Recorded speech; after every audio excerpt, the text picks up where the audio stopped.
Hello Kel67 Gaming. I'm back again to share some more of my N64 Japanese collection.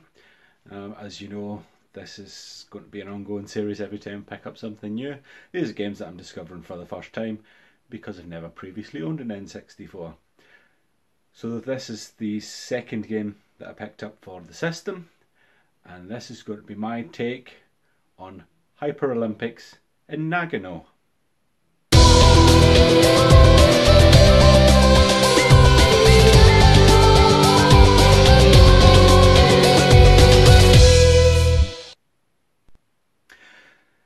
So Hyper Olympics in Nagano, here it is.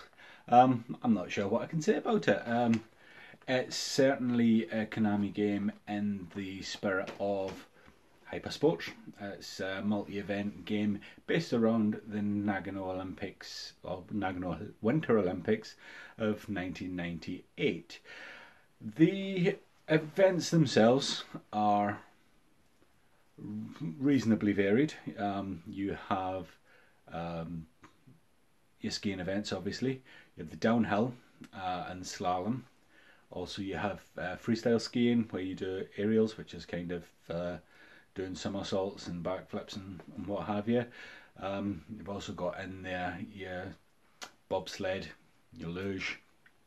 There's also curling in there, which wasn't something that I expected to see. So there's a decent variation in the events themselves.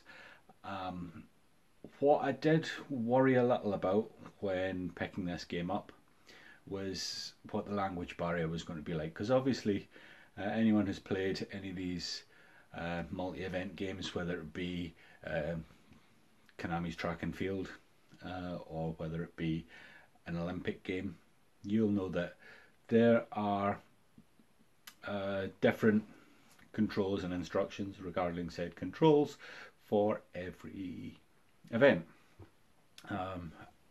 And because I don't speak Japanese, if all the text was in Japanese, that was going to be quite difficult. As it turns out, this game is almost entirely in English.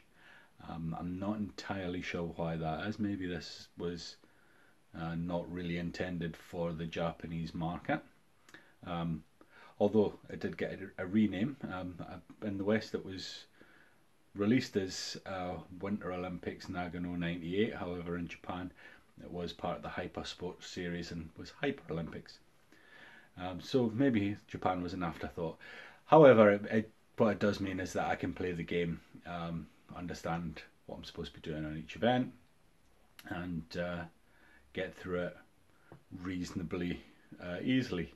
I say reasonably easily because the game itself does have quite a steep difficulty on it. I've been playing it for a little while now, and I haven't been able to break into the top 3 and get a medal on any event at all. And it's not because the events are particularly complex or anything like that. In fact, quite the opposite.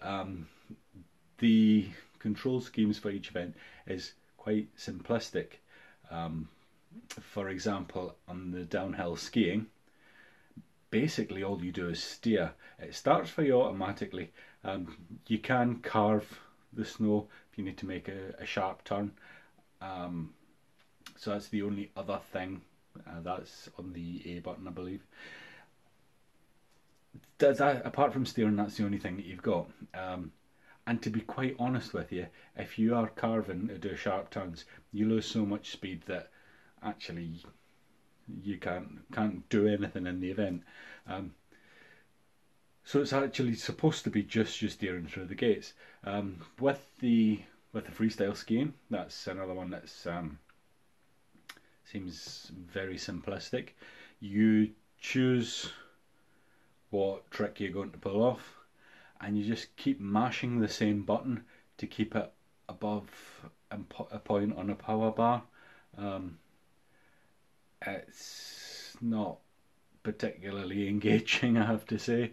So there's that. Obviously you've got luge and bobsled, which are pretty much like skiing. All you're really doing is you're steering those.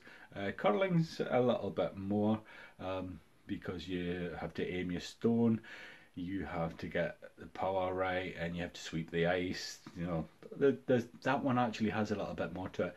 It feels like that was the main focus of the development of the game, and other things were kind of tacked on to make this a multi-event game. Um, for better or worse, I guess. So that's where we are with it. As I said, I haven't really been able to do much with it.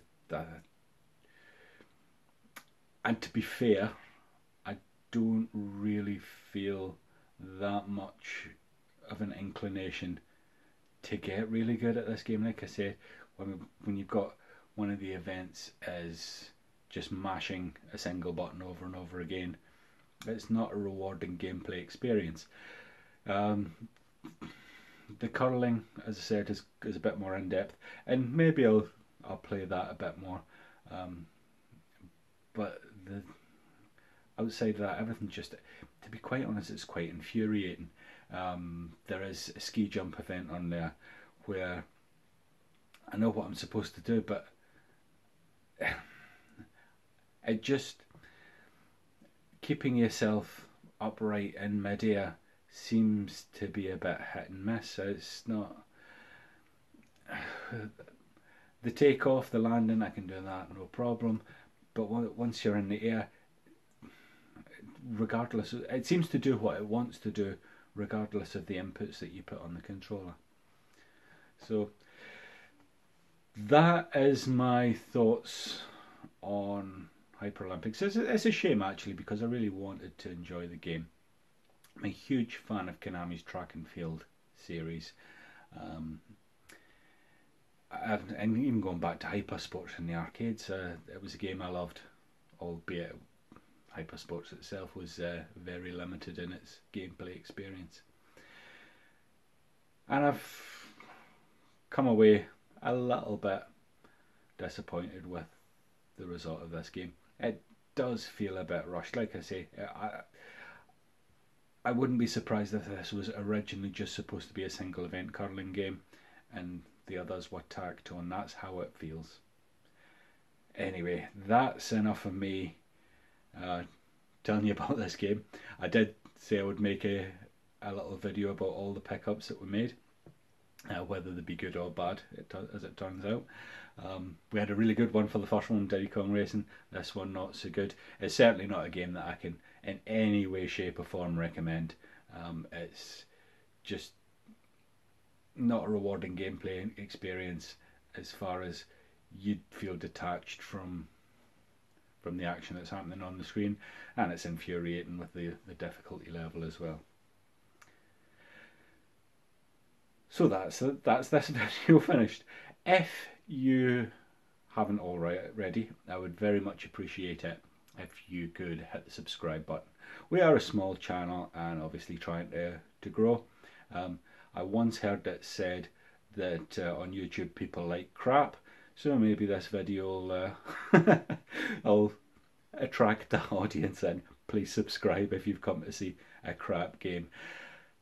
If you haven't already, I'd also really appreciate a like on the video. You don't have to like the game, I don't, but please like the video because apparently that helps with the YouTube metrics. If you wish, you can also hit the bell icon to be informed on when we upload, and if you want to share this video anywhere or with anyone, please feel free to do so. I would appreciate that greatly. And until next time, keep gaming.